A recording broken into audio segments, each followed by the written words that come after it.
चलिए नर्मदे हर। ओ पड़ गया। ये पत्थर वाला खेल बच्चे आपस में खेल रहे हैं। बिलघड़ा इन्होंने फेंका और ये अब मारेंगे। ओ बिल्कुल सटीक पड़ गया ये तो। नर्मदे हर। अब आगे डुप्टा संगम सामने ही है। दुर्वासा ऋषि की तपस्थली पर पहुंचने वाले हैं। अमरकंटक की ओर मंडला से लगभग 20, 40, 50 किलोमीटर आगे आ गए हैं और अभी लगभग अमरकंटक की दूरी, मैया के तट का रास्ता 150 किलोमीटर। अब मैया ही मति दे रही है, मैया ही गति भी दे रही है। अब देखते हैं मैया आगे कौन कौन से तीर्थ के दर्शन आप सभी अध्यात्म दर्शन के भक्तों को करवाती है और मुझे भी। थोड़ा सा ये जंगल का रास्ता है। दुप्टा संगम पर जो भगवान भक्त हैं संत, अभी पीछे गांव में भगत ने चाय के लिए रोका था तो उन्होंने बताया कि वो मंजीरा वाले पापा हैं। आरती जो है मंजीरा जो वाद्य यंत्र है उसको बजा कर करते हैं। और ये उत्तर तट है बिलघड़ा और यहाँ से ठीक सामने दक्षिण तट पर उन्होंने बहुत विशालकाय शिव मंदिर बनवाया है और विशालकाय शिवलिंग वहाँ पे स्थापित किया है। नर्मदे हर चलते हैं, देखते हैं। अब तो डुप्टा संगम में स्नान भी होगा। दोपहर का समय हो गया है लगभग, तो विश्राम भी होगा दोपहर का। थोड़ा प्रसाद ग्रहण होगा, उसके बाद आगे की परिक्रमा। ये है दुर्वासा ऋषि की तपोभूमि, माँ नर्मदा की किनार का एरिया। और ये सामने पहाड़ ही पहाड़, वन देवता मात श्री नर्मदे हर। ओम। बहुत ही रमणीय दृश्य है।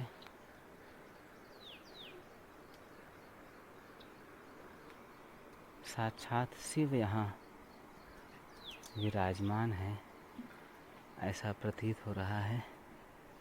और दुर्वासा ऋषि की ये तपस्थली दुप्टा संगम। अभी आश्रम तो दूर दूर तक नहीं दिख रहा है। और ये पगडंडी और ये पथरीले पहाड़ देवता जिस पे वन देवता विराजमान। ये अरण्यों के महाअरण्य में मैया अपनी परिक्रमा करवा रही है।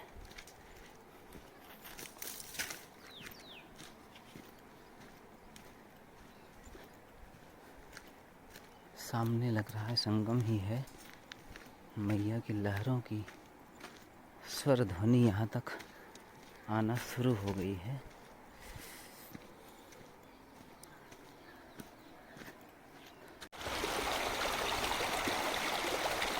नर्मदे हर। बहुत ही निर्मल धारा मैया की। और ये डुप्टा संगम के बाद चकदेही ग्राम की तरफ थोड़ी दूर आए हैं, शायद लगभग 2 किलोमीटर। डुप्टा संगम पर स्नान हुआ और स्नान के बाद जो हुआ कि वहाँ पे मोबाइल को जेब से निकालना ही भूल गया मैं। और मैया को ना ही एक फ़ोटो खींच पाया, ना कोई क्लिप, ना कोई वीडियो। वो नाम जैसा डुप्टा संगम वैसी ही डपट वहाँ पे मिली। कुछ मैया से गलती हो रही थी ऐसा लग रहा है पिछले 1 हफ्ते से। और वो डांट मिलने के बाद ध्यान भी आ गया, जो आगे से ध्यान में रखेंगे। और आगे फड़की संगम में लगभग 10 किलोमीटर ये मंडला से अमरकंटक की ओर डुप्टा संगम के बाद। अब देखते हैं शाम तक मैया कहाँ पहुँचाती है, फड़की संगम तक। और इतना ही जल है मैया का, बस कमंडल महाराज भर चुके और हम जल में ही खड़े हैं। ये थोड़ा सा किनारे पे, यहाँ से ऐसे ही दृश्य है मैया का। कई जगह ये गाँव वासी आराम से इसमें पार करके जाते हैं, इस तट से उस तट और उस तट से इस तट। नर्मदे हर, नर्मदे हर, नर्मदे हर। मैया के सभी भक्तों को हृदय से प्रणाम है, नमन है, वंदन है। आपको एक दृश्य दिखाना चाहेंगे। अभी मैया ने, अब तो दूर चले गए, कैमरे में शायद ना आए। एक परिक्रमावासी जो सामने दक्षिण तट से जा रहे हैं, आज सुबह से ये पहले परिक्रमावासी हैं जो दिखे उस तट पे। ये पीछे 25 दिन हमारे साथ चले थे दक्षिण तट पे, ओंकार से पूरा मीठी तलाई समुंदर पार करके, और मीठी तलाई के बाद ये हमसे आगे हो गए थे। शिवरात्रि पर अमरकंटक जल चढ़ाने के लिए, और इनसे अभी बात हुई आमने सामने। आज सुबह हमको याद भी कर रहे थे, तो बड़े खुश हुए कि आपसे मैया ने मिलवा दिया लाइव आमने सामने। हम अमरकंटक की ओर उत्तर तट और वो दक्षिण तट अमरकंटक से ओंकारेश्वर की ओर। आज वो अमरकंटक से बता रहे थे कि 2 तारीख को निकले थे, 3 तारीख को, 2 तारीख को विश्राम करने के बाद 10-12 दिन लग गया। नर्मदे हर, नर्मदे हर। दोपहर के ठीक 2 बजे और आज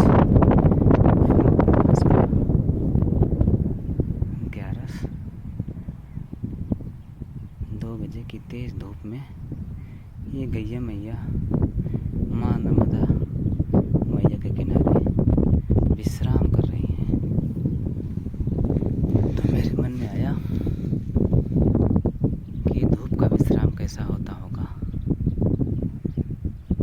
इसका भी आनंद लिया जाए।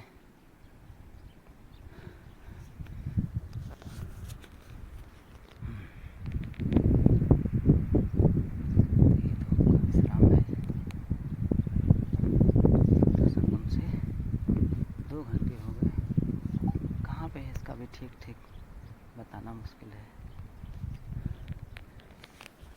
मैया कल कल कल कर करके थोड़ी तान बह रही है।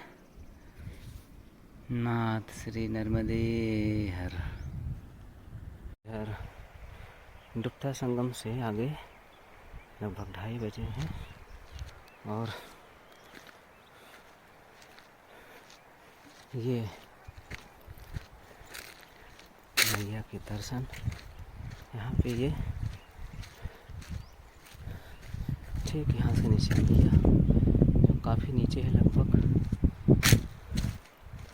50 से 60 फीट होगा। और ये पत्थरों वाले रास्ते ऊपर नीचे, अगर ऐसे ही रास्ते मिलते रहे तो अमरकंटक का समय बढ़ जाएगा। ओहो, नर्मदे हर, नर्मदे हर। आध्यात्म दर्शन के सभी भक्तों को नर्मदे हर। ओहो, थोड़ी देरी चलने के बाद बक्छेड़ा, दोना, लिंगा घाट और पीछे डुप्ता संगम। आज ये देखिए, एक तरफ ये सामने पथरीले पहाड़ और अपने दाहिने मैया। जो प्रदक्षिणा का एक नियम है, मैया दाहिने होनी चाहिए। इन पहाड़ों पे पगडंडी का कोई सवाल ही नहीं है, पर ये ऐसे ढले हुए हैं जैसे इसमें पगडंडियाँ अपने आप निकल आई है और आसानी से चल पा रही है इसके ऊपर। कहीं कहीं खतरनाक है, वो अभी मोबाइल को अंदर रखना पड़ेगा। नर्मदे हर, नर्मदे हर। एक किसान जो मटर निकाल रहे हैं खेतों से, इन्होंने भी कंफर्म किया कि अब ये सामने का जो गांव है ये जगदेही है, इन पगडंडियों के रास्ते जाना है और इसके आगे फड़की संगम तक शायद मैया इस पहुँचाते हैं। सामने ये खेत और बाएं तरफ पहाड़ और दाहिने तरफ पहाड़, इन दोनों पहाड़ों के सामने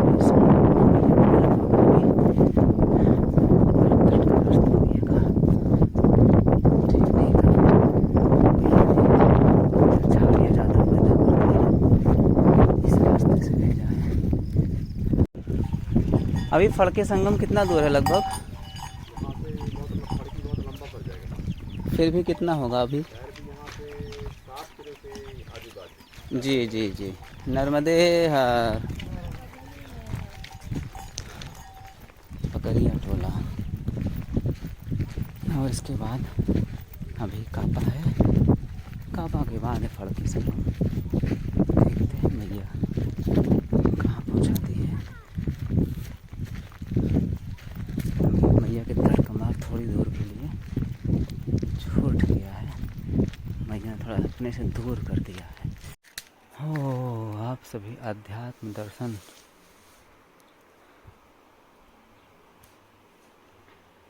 भक्तों को नर्मदे हर, सामने मैया और ये शाम के 5:55 हो गए हैं। ये कुटिया भगवान मैया जिसमें विराजमान और भगवान भोलेनाथ यहाँ पर विराजमान।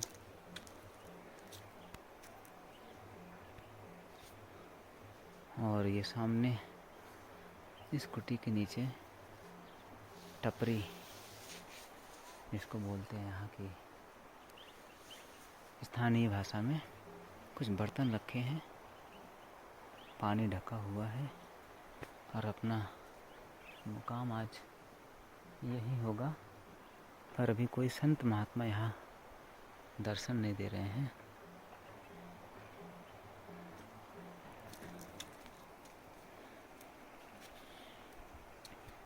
तब तक नीचे जाते हैं और मैया में गला सूख रहा है, कुछ जल पी करके हाथ पैर धो के आते हैं।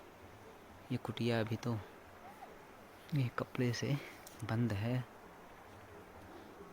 यही इसका ताला है, यही इसका दरवाज़ा है। और ये कुछ चूल्हे, तावा, चिमटा। और आज नर्मदे हर, नर्मदे हर, यही सीताराम होगा। ये जगह है दुप्ता संगम से आगे, मंडला से अमरकंटक की ओर। पीछे एक गांव था चकदेहा, चकदेहा से आगे ये कापा गांव है, कापा का अंतिम छोर है ये। और आगे फड़की संगम है, फड़की संगम और कापा गांव के ठीक बीच का ये मैया का किनारा है। ये उस पार, उस तट पे, दक्षिण तट पे कुछ भजन बज रहा है जिसकी मधुर सुरीली आवाज़ हमारे कानों तक पहुंच रही है। मोबाइल के कान में कैसे जाएगी? शायद जा भी रही हो थोड़ी थोड़ी। ये सामने के पहाड़ और वो तट, सामने का मैया का दक्षिण तट, इसमें कुछ गांव के घर दिख रहे हैं। अब ये कौन सा गांव है उसका भी ठीक पता नहीं है। और नर्मदे हर, यहाँ से नीचे उतरना है मैया के लिए।